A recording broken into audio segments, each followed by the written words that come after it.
Кино дэлгэцийн урлагт murder mystery, noir, detective жанрын бүтээлүүд үзэгчдийн сонирхлыг хамгийн их татдаг. Тухайн хэргийг хэн үлдсэн, хамгийн чухал нь яагаад үлдсэн бэ гэдгийг үзэгчид бид эхнээс нь дуустал амьсгаа даран үздэг. Харамсалтай нь тус жанрын бүтээлүүд комеди, хоррор гэх мэт жанруудтай харьцуулахад харьцангуй бага гардаг. Тэр тусмаа манай Монголд яг энэ жанраар гарсан сайн уран бүтээлүүд тун ховор. Тиймээс өнөөдрийн бичлэгээрээ энэхүү жанрын талаар, тэр дундаа саяхан гарч эхэлсэн тус жанрын нэгэн сонирхолтой монгол уран бүтээлийн талаар ярилцгаая.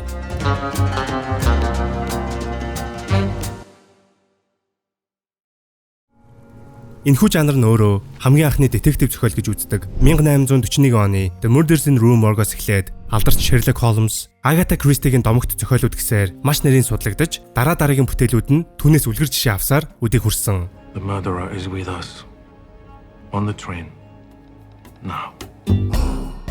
Тиймээс энэ төрлийн бүтээлүүд дээр яаж хэргийн нууцыг хадгалах, үзэгчдийн таамаглалыг няцаах, эсвэл бяцхан сэжүр өгөх гээд маш олон арга техник томьёог ашигладаг. Ном зохиолуудч төр дэлгэцийн бүтээлүүд ч мөн адил. Окей. Сайн бичигдсэн, сайн найруулсан энэ жанрын бүтээлүүд ихэнхдээ үзэгч бидний таамагаас зөрөх, эсвэл огт төсөөлөөгүй твистээр бэлэг барих нь элбэг. Үгүй юм а гэхэд тухайн хэргийн учрыг тайлах процесс нь өөрөө сонирхолтой, адал явдлаар дүүрэн, яагаад энэ хэрэг үлдэгдэх болсон бэ гэдэг шалтгаан нь сонирхолтой байдаг. Харин таарах бүтээлүүд бол эхнээсээ л учрыг нь тайлж болохоор, эсвэл мөрдлөгийн процесс нь уйтгартай, бас үнэмшилгүй, огт сонирхол татдаггүй. Төсөөлөөгүй твист болсон ч түүнийхэн жин баг байх жишээтэй. Жишээ нь 2019 онд нээлттэйсэн Rian Johnson найруулагчийн Knives Out энэ жанр дундаа орчин цагийн онцлог бүтээлүүдийн нэг. Benoit Blanc мөрдөгчийн дүр өрмөц, хамгийн чухал нь мөрдлөгийн процесс сонирхолтой, эцсийн мөчид хэн хэмбэ гэдэг том сюрприз байж үзэгчдэд сэтгэл ханамжийг тултал нөгдөг. Гэтэл тухайн бүтээлийн дараагийн анги 2022 оны Glass Onion огт сэтгэл төрж чадаагүй. Кинон дээр мөрдөж буй хэрэг нь онц биш, хин хинэг яагаад хороосон бэ гэдг нь нэг л үнэмшилгүй. Эхний ангийг нь хаавсан 2019 онд үзсэн хэрнээл 2 дугаар ангиас нь илүү сайн санаж байна гэхээр Glass Onion үзэгчдэд үлдэх зүйл багтаа байсныг харж болно.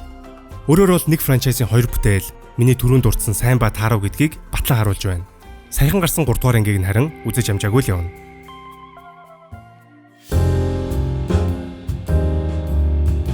20 дугаар зуун гарч кино урлаг ит хөгжөн silent film буюу чимээгүй киноны эрен үе эхэлсэн. Энэ үед алдарч Sherlock Holmes болон түүнтэй ижил төстэй дүр болон зохиолуудаас сэдэвлэж олон кинонууд гарч байсан. Харин тэднийг энэ төрлийн киноны анхдагчид гэж ойлгож болно.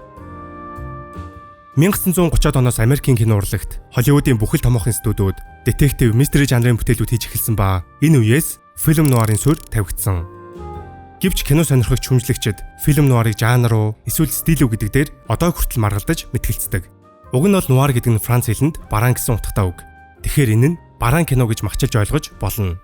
Фильм нуар гэхээр бидэнд хар цагаан өнгө, контраст өндөртэй хурц гэрэлсүүдэр, бороо асгарсан гудмаар алхах мөрдөгч толгойд буудаг. Hey fellas. Is he in black and white? Where's that wind coming from? We're in a basement. Гэхдээ дан ганц үгээр тодорхойлогдох уу гэвэл тийм бас үгүй. Харагдах байдал visual aesthetic-ийн хувьд мэдээж тийм. 1940-од оноос энэхүү жанр эхэлсэн учраас кинонууд хар цагаан, харин хурц гэрэлсүүдрийн хувьд German expressionism-с үүдэлтэй гэж үздэг. Харин мэдрэмж агуулгын хувьд гунигтай, хар цагаан контраст өндөртэй кино хийдэж бүх зүйл сарал гэдгийг ойлгуулсан ихэнхдээ таагүй төгсгөлтэй байдаг.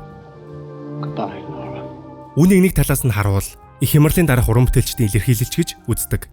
Харин тухайн үеийн уран бүтээлчид фильм нуар гэх ойлголтгүйгээр уг уран бүтээлүүдэд хийж байсан бөгөөд хамгийн анх 1946 онд Францын кино шүүмжлэгч Nino Frank тус нэршлиг гаргаж ирсэн. Тэрээр The Maltese Falcon, Laura, Murder My Sweet, Double Indemnity гэх Холливуудын дөрвөн киног фильм нуар гэж тодорхойлсон юм. Тэгэхээр бараг классик нуар кино юу вэ гэвэл тус дөрвөн киног хэлж болно гэсэн үг.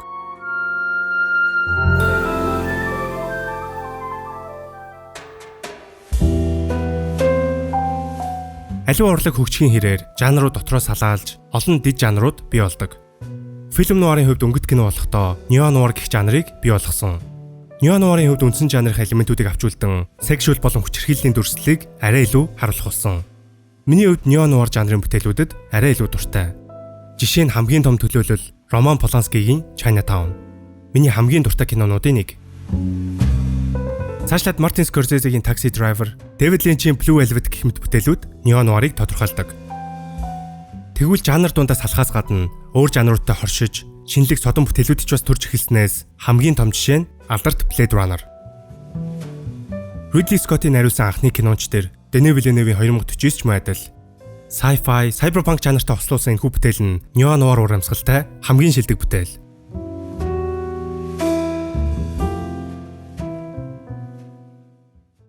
Харин орчин цагт бол цэвэр нуар жанраар барьсан бүтээл бараг л үгүй болсон. Тэр нь ч цаг үеийг нээдсэн зөв шийдвэр. Detective, noir, murder mystery жанрыг sci-fi, fantasy, action, comedy гэд олон төрлийн жанртай холж өөрөөр цаг үед өрнөх байдлаар хийснээр үзэгчдэд илүү сонирхолтой, шинэлэг мэдрэмжийг төрүүлдэг. Жишээ нь өмнө дурдсан Knives Out бол comedy, тэр дундаа satire буюу ёжолж өгөөцсөн төрлийн comedy тойлсон бүтээл. Мөрдөгчийн дүр нь хүртэл аялахтаа ярьдаг, хийж байгаа үйлдэл шийдвэрүүд нь классик мөрдөгч дүрүүдийг ёжолсон гэмээр байдаг. Харин Guy Ritchie-гийн Sherlock Holmes бол илүү акшн дээр суурилсан adventure талдаа бүтээл. Түн дээр нэмээд Guy Ritchie гэдэг содон найруулагчийн стил, найруулга нэмэгдэхээр киног улам сонирхолтой, өрмөц болгодог. Өрмөц стилтэй гэснээс миний бас хамгийн хайртай visual comedy-г маш сайн хийж чаддаг содон найруулагч Edgar Wright ч бас энэ төрлийн бүтээлийг хийж байсан нь Hot Fuzz. Лондонгоос жижиг тосгон руу томилогдсон цагдаа тэрхүү тосгонд хачирхалтай аллуудыг илрүүлэхээр киноны гол үйл явдал өрнөдөг. Гэхдээ үүнийг яаж хийсэн нь хамгийн чухал. Ямар тач Hot Fuzz бол murder mystery дээр нэмээд satire comedy, body cop, action жанруудын нийлбэр.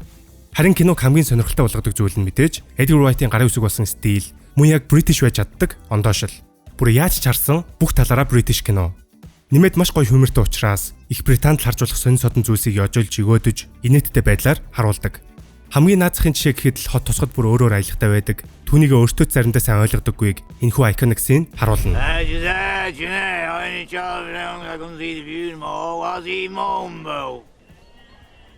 Right. What did he say? За тэгээд өөр зөндөөл олон янзын жанртай нийлүүлсэн сонин содон бүтээлүүд бий. Яс ярих юм бол Zootopia-гийн эхний ангич ялгаагүй энэ жанрт хамаарна. Анимашн болгоод хүүхдүүд рүү чиглүүлсэн л болохоос. Тэгвэл манай Монголд энэ төрлийн чанартай бүтээлүүд хэрэг байдаг үлээгээд бодоод хайгаад үзвэл ер нь л ховор санагдсан. Нэг бол цэвэр crime drama, эсвэл thriller талдаа байдаг юм шиг. Харин одоо миний онцлох гэж байгаа бүтээл яг тэр нууцлаг mystery дээр нэмээд өмнө нь Монголд үзэж байгаагүй humor, харилцан яриануудтай шинэлэг бүтээл. Энэ бол оны өмнөхөн гарч эхэлсэн Ацаа хэмэр цуврал. Би ер нь Монгол уран бүтээлүүдийг нэг онцлоод дуртаад байдаггүй л дээ. Яг өөр таалагдсан чанартай гэж утсан 100 хэдийг л ярьж байсан удаатай. Харин Ацаа хэмэр цувралын эхний 3 анги одоогийн байдлаар надад ерөнхийдөө таалагдаад байгаа. Та бүхнийгч бас сонирхоод үзээсэй гэж хүсэж байна. Энэхүү цувралд нэгэн алс бүглүү суман цогцсоо олдож, сумын бүтлэмутаа цагдаа туслахаар аймгийн төвөөс мөрдөгч ирсэн ч дахин өөр цогцос гарч ирснээр хотоос дахин эмгтэй мөрдөгч нэмэгдэн тэрхүү иргэн учрыг тайлахаар үйл явдал өрнөдөг. Ямар ч тач уг бүтээл нь Монгол төдийлөн харагдаад байдаггүй murder mystery, satire, comedy жанраар хийгдснээрээ онцлог. Заримдаа энэ мөн хоёрыг харахаар Hot Fuzz-ийн Nicholas Angel, Danny Butterman хоёр шиг ч юм шиг. Хоёулаа энергийг заавал олно заа. Зарим humor уур амьсгал нь бас Hot Fuzz-та төстөөч гэмээр тэгсэн ирнэ шал уур бүтээл. Одоогийн байдлаар киноны гол элемент болох нууцлаг аллаг, учир бүтүүлэх хэргийн нууцыг үзэгчийн зүгээс таамаглахад хэцүү. Яагаад энэ хэрэг болоод байгаа гэдэг нь маш их сонирхол татж байгаа. Ер нь бол murder mystery талаасаа Монголд үзэж байгаагүй сонирхолтой нууцлаг байж чадсан. Гэхдээ энэ киноны хамгийн чухал зүйл нь тэр black comedy, dark humor-ууд нь. Ер нь бол айгүй олон төрлийн ёжлол өгөөдлүүд байгаа юм л та. Жишээ нь манай монголчуудын дунд байдаг том асуудал чиглэлээ төдийлөн ил гаргаж ярьдаггүй табу сэдвүүдийг маш зоригтойгоор өгөөдөж гаргасан. Алс бүглүү сумын хүртээмжгүй байдал, эрэгтэй эмэгтэй хүүхдүүдийг ялгарлаж өсгөдөг, түнээс уулж натан дүрсэн хойноо ямар үр дагаврууд гардаг гэх мэт. Бидний ард нь мал дээрээ үлдгээд байгаа юм. Ялангуяа эхний 3 анги дээр анзаарсан зүйл гэвэл эрэгтэй хүүхдүүдийг зөнгөөр нь хажихдаг, наад захын боловсрлоос эхлээд сэтгэл зүйн тал дээр хүртэл анхаардаггүй хэрнээ эмэгтэй хүүхдүүдэд илүү их анхаарлаа хандуулдаг. Үүнийг аймгийн төвөөс ирсэн цагдаа намсраа болон түүний 2 хүүхдийн харилцаанаас харж болно. Яг хэвдээ хүүхдүүд дайрахад байгаа юм шиг үйлээ шүү дээ. Манай эсмээ ингээ алдаад ичсэн. Ах нь ганаад нэг одоо. Тийм. За яг бай наадгаж аав нь очиж байгаа зохицуулчин заяа. Өөр сони байна минь яхаа. Аль эсвэл сурлын 1-р ангийн хамгийн ихний сценээс ойлгож болохоор харин энэ ялгууртай байдал ирээдүйд ямар хор уршигтай байдаг вэ гэдгийг Ацаа хэмэр сумын архин живсэн ирчүүдээс хий хоосон тэжид дэлсэн хакачудаас Энэ клубын гишүүн болохоор өөрийгөө хакамахаг дууддаг юм. Тий. Хүч таслан клубын айрам гэж байгааз. Сүртэй шээс. эмэгтэй үнийг үзэн ядаж доош нь идэг намсраагаас харж болно. Чүтгэ эмхтэн болсон баг. Ямар утцсан бэ та нар. Намсраач өөр арх удаггүй гिचгээд орой болгон шар ариг удаг шүү дээ.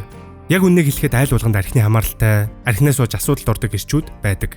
Архинаас хит хамааралтай болсон бол яг л цуврал дээрх шиг эцсийн дүндээ үхэл хүлээж үүдэг гэдгийг монголчууд бүгдээрээ л мэддэг. Харамсалтай нь үнийг ил гаргаж ярьдаггүй. Түрүүн Hot Fuzz-ыг бүр яг British кино гэсэн шиг хацаа ямар цуврал миний бодлоор Монгол ондоочлоо хамгийн их хадгалсан санагдсан. Яран дидүүлж ясаа цайж, чөмгөө ташуулж, чихээ огтлуулж, нүдээс сохлуулж, ихийгээ охож, тэмбүүтээж, хамраа тастуулаад, шодоогоо хуглуулгээд зөндөөсөө хэлж болж байгаа үсттэй. Зүгээр нэг монголоор харааж өрөөгд байгаадаа ч биш. Үйл явдал, production design, харилцан ярианууд хошигнолууд ингээд тэр тал дээр маш их анхаарсан нь мэдэгдэж байсан. За тэгэд манайхны юм л бол лам бодир очдог мухар сүсэг, гэр бүлийн токсик харилцаа гээд өөр зөндөө Монголд байдаг сонирхолтой сэдвүүдийг багтаасан байлаа. Байг цаа. Би ч тэгтээ мөчөө өгөхгүй өдөөс нас зодтолдог гэсэн. Жинхэнэ эрэгчин эмэгчний үздэг хоёр л байсан. Харин кастинг хувьд өмнө нь огт харж байгаагүй жүжигчид байгаа нь их таалагдсан. Гэхдээ өмнө харж байгаагүй хэрнээ хоолойг нь таниад байсан чинь 4-ийн 80% нь орчуулгын киноны дуу оруулагчид юм байлээ. Кино болгонд л явж байдаг цөөхөн этгэн жүжигчид нь Монгол киноны нэг сул тал юм шиг санагддаг. Угаасаа зурлын дүр сонголтоор нь жүжигчин найруулагч бай амар сайхан ажилласан байлээ. Амар сайхан найруулагчийн кинонууд шин чадварлаг жүжигчдийг гаргаж ирдгээр алдартай шүү дээ. За тэгээ нэмээд хөгжмийн зохиолчор нь Магнолын ажилласан гээд зөндөө мундаг урамтайчид хамтарч ийсэн нь мэдэгдэж байлаа. Мэдээж энэ бүтээлийг төгс гэж хэлэхгүй. Дутагдaltaй тал, зарим хүн таалагдахгүй байж болохоор зүйлс байгаа. Гисэн ч юм зоригтой, шинэлэг, урд нь байгаагүй агуулга болон гүйцэтгэлтэй хийсэн нь хамгийн магтууштай зүйл гэж бодож байна. Дараагийн мундаг бүтээлүүдийн эхлэл нь болж салхи хагалж байгаа нь гарцаагүй. За тэгээд энэ бүтээлийг хийсэн уран бүтээлчд болон Nomad Pictures амжилт хүсье. Үзэгч та бүхэн ч бас Ацаа амар олон ангит киног Univision Look TV-гээс хүлээн авч үзээрэй. Дараагийн бичлэгээр уулзцгаая.